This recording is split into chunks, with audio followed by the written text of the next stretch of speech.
Audi ad alteram partem, semua pihak harus didengar. Oleh karena itu, mohon atas waktunya dan perhatiannya rekan-rekan sekalian. Assalamualaikum warahmatullahi wabarakatuh. Mohon izin rekan-rekan sekalian, terima kasih atas kesempatannya kami dari kelompok 4. Saya Ananda Putra sebagai moderator dan rekan-rekan saya, silakan mungkin bisa memperkenalkan diri terlebih dahulu. Perkenalkan, nama saya Vera Manisha Arifanti dengan NIM 8111422285. Baik, nama saya Almira Kroto Aini, NIM 8111422269. Nama saya Rizka Winaya dengan NIM 8111422271. Nama saya Tabita Rosita Puspitasari dengan NIM 8111422319. Nama saya Danendra Arya Satya Maheswara, NIM 8111422312. Perkenalkan, nama saya Bima Wahyu Aji dengan NIM 8111422320. Oke, baik. Kami di sini akan memaparkan terkait analisis buku 3 BW tentang lahirnya perikatan karena undang-undang. Baik, sebelum kita masuk ke penjelasan inti, izinkan saya untuk membuka terlebih dahulu. Perikatan merupakan suatu ikatan atau hubungan hukum yang terjadi antara dua pihak yang menghasilkan kewajiban bagi salah satu ataupun keduanya untuk melakukan sesuatu dan memberikan sesuatu kepada pihak yang lain. Pada praktiknya, terdapat berbagai keadaan yang dapat menimbulkan perikatan, baik melalui persetujuan antara kedua belah pihak maupun melalui undang-undang yang bersifat mengatur dan memaksa. Pemahaman yang baik mengenai lahirnya perikatan karena undang-undang menjadi suatu hal penting bagi praktisi hukum, terutama dalam hal yang menyinggung terkait perbuatan melawan hukum yang dapat menimbulkan kerugian bagi orang lain. Nah, untuk penjelasan lebih lanjut akan dijelaskan oleh rekan-rekan saya. Silakan. Yang pertama, ada pengertian dari perikatan yang lahir karena undang-undang, yaitu perikatan antara pihak yang satu dengan yang lain yang lahir bukan atas kehendaknya atau bukan karena suatu perjanjian atau lahir karena pihak yang terikat berada dalam suatu keadaan tertentu. Di sini berarti itu perikatannya itu tidak atas dasar karena perjanjian dari berbagai pihak ataupun dari kedua belah pihak itu. Jadi perikatan di sini lahir ya karena terjadi bukan karena atas kehendak kita atau atas keinginan kita. Lanjut.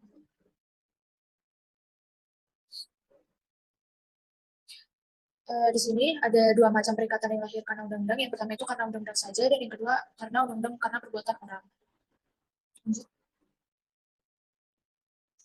Contoh atau jenis perikatan yang karena undang-undang saja itu contohnya adalah kelahiran. Seperti seorang ibu yang tidak bisa menghendaki atas kelahiran dari anaknya yang ada di kandungannya, yang kemudian secara otomatis membuat dirinya terikat dengan bayi tersebut untuk kedepannya bertanggung jawab atas perbuatan hukum yang dilakukannya selama masih dalam pengampuannya. Meskipun seorang ibu yang mengandung itu karena adanya perjanjian dari seorang tua yang menikah kemudian melakukan hubungan dan akhirnya mengandung, tapi tetap saja kelahiran yang terjadi di sini bukan atas kehendak dari seorang ibu tersebut atas lahirnya bayi itu. Dan contoh lain dari perikatan yang karena undang-undang saja itu bisa juga kematian, seperti itu. Lanjut. Yang berikutnya ada perikatan yang lahir karena undang-undang sebagai akibat dari perbuatan orang. Terbagi menjadi dua, yaitu perbuatan manusia menurut hukum, yaitu yang halal, dan yang kedua ada melanggar hukum atau unrahmatic deed. Perbuatan manusia menurut hukum ada dua macam, yaitu zakwarneming yang diatur pada pasal 1354 sampai 1358 di BW, dan yang kedua ada pembayaran tanpa hutang atau onverschuldiging betaling yang diatur pada pasal 1359 hingga 1364 yang diatur di BW. Selanjutnya saya akan menjelaskan mengenai zakwarneming. Zakwarneming sendiri ialah perbuatan sukarela yang dilakukan oleh seseorang, yaitu gestor, untuk mewakilkan urusan orang lain, yaitu dominus, dengan atau tanpa sepengetahuan dominus, hingga dominus bisa melakukan urusannya sendiri. Yang berikutnya ada pembayaran tanpa hutang. Ketika seseorang membayar utang atas tanpa dugaan bahwa dia memiliki utang terhadap seseorang, sebab itu ia melakukan pembayaran. Kemudian melanggar hukum, yaitu perbuatan yang membawa kerugian pada orang lain sehingga orang yang membawa kerugian tersebut harus ganti rugi. Diatur dalam pasal 1365 KUH Perdata menyatakan bahwa setiap perbuatan yang melanggar hukum dan menyebabkan kerugian pada orang lain akan mewajibkan pelaku untuk mengganti kerugian tersebut. Pengertian PMH sendiri dapat dibagi menjadi dua, yaitu secara sempit dan secara luas. Pengertian secara sempit sendiri adalah yang diartikan sebagai setiap tindakan yang melanggar hak subjektif seseorang yang diatur oleh undang-undang atau bertentangan dengan kewajiban hukum si pelaku.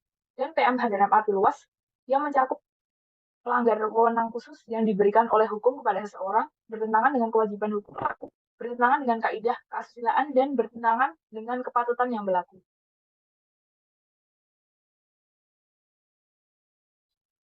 Di sini terdapat beberapa macam perbuatan melanggar hukum, diantaranya ada perbuatan yang bertentangan dengan hak orang lain. Hak-hak yang dilanggar merupakan hak-hak yang dilindungi oleh hukum, tidak hanya sebatas hak-hak pribadi, melainkan juga hak-hak kekayaan, hak atas kebendaan, hak atas kehormatan, dan hak nama baik. Selanjutnya ada perbuatan yang bertentangan dengan kewajiban hukum.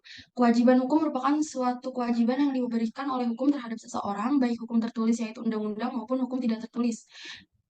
Selanjutnya ada perbuatan yang bertentangan dengan kesusilaan, yaitu dapat diartikan sebagai perbuatan yang melanggar kesusilaan yang oleh masyarakat telah diikuti dan dipercayai sebagai hukum tidak tertulis.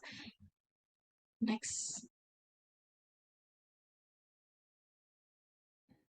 Nah, di sini saya akan menjelaskan contoh kasusnya. Di sini saya mengambil dari putusan Perdata itu nomor 195/PDT-G/2012/PSBY. Di sini menceritakan kalau penggugat ini punya tanah seluas 1.100 meter persegi. Itu dia beli tahun 1991. Kemudian tahun 2000-an itu si penggugat ini terkejut kalau tanahnya ini sudah dibangun bangunan oleh beberapa orang, yaitu yang dimana inkasu itu tergugat. Di sini ada 30 orang tergugat. Nah, di sini penggugat itu kenakan 30 tergugat ini pasal 1365 dan pasal 1366, yang mana pasal 1365 ini KUH Perdata berbunyi kalau tiap perbuatan melanggar hukum yang membawa kerugian kepada orang lain itu mewajibkan orang lain yang kena salahnya menyebabkan kerugian itu mengganti kerugian tersebut. Dan pasal 1366 KUH Perdata itu berbunyi setiap orang bertanggung jawab tidak saja untuk kerugian yang disebabkan karena perbuatannya, tetapi juga untuk kerugian yang disebabkan karena kelalaiannya atau karena kurang hati-hatinya. Jadi si para tergugat ini itu sudah menyebabkan kerugian kepada si penggugat, yang mana terdapat dua kerugian, yaitu kerugian material dan imaterial.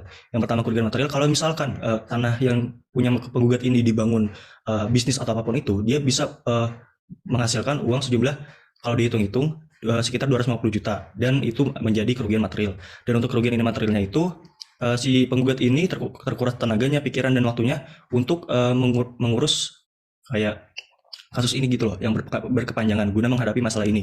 Dengan nilai kerugian ini, si penggugat ini menaruh senilai 1 miliar rupiah. Jadi dalam pertimbangan hakim ini dijelaskan kalau semua para tergugat ini memenuhi unsur-unsur pasal 1365 dan 1366 ini, yang mana ada beberapa unsur, yaitu perbuatan tersebut itu melanggar hak subjektif orang lain, bertentangan dengan kewajiban hukum si pelaku, dan melanggar kesusilaan.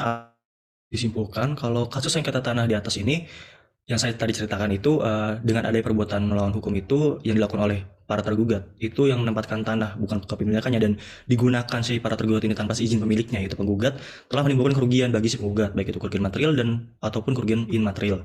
Dan dengan adanya kerugian tersebut dapat disimpulkan bahwa perbuatan ini itu adalah perbuatan melawan hukum sebagaimana dalam pasal 1365 dan 1366 BW. Dan pada amar putusannya, hakim pun menjatuhkan hukuman kepada 30 tergugat ini dengan membayar kerugian sejumlah 17 juta rupiah dan harus mengosongkan lahan si penggugat dalam waktu 14 hari setelah adanya putusan ini.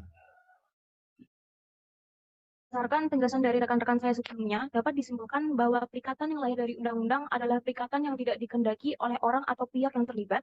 Bahkan perikatan bisa timbul tanpa suatu perbuatan apapun, melainkan karena keadaan tertentu. Perikatan yang lahir karena undang-undang dibagi atas perikatan yang lahir karena undang-undang itu sendiri, dan perikatan yang lahir karena perbuatan orang lain.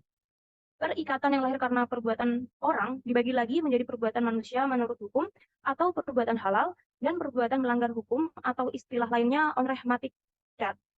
Perbuatan melanggar hukum atau biasa disebut PMH adalah perbuatan yang mewajibkan orang untuk melakukan ganti rugi atas perbuatan yang melanggar hukum dan membawa kerugian kepada orang lain. Macam-macam PMH antara lain perbuatan yang bertentangan dengan hak orang lain, perbuatan yang bertentangan dengan kewajiban hukum, dan perbuatan yang bertentangan dengan kesusilaan, serta perbuatan yang bertentangan dengan keharusan dalam masyarakat. Kesimpulan merupakan akhir dari penjelasan kami, selebihnya kami kembalikan ke moderator.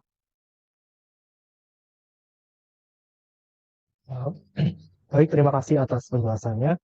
Kesimpulan telah dibacakan oleh rekan saya, oleh karena itu mungkin demikian yang dapat kelompok kami sampaikan, kami paparkan. Mohon maaf atas segala kekurangan dan kami berharap apa yang kami sampaikan bisa memberikan manfaat untuk kita semua. Terima kasih atas perhatiannya. Wassalamualaikum warahmatullahi wabarakatuh.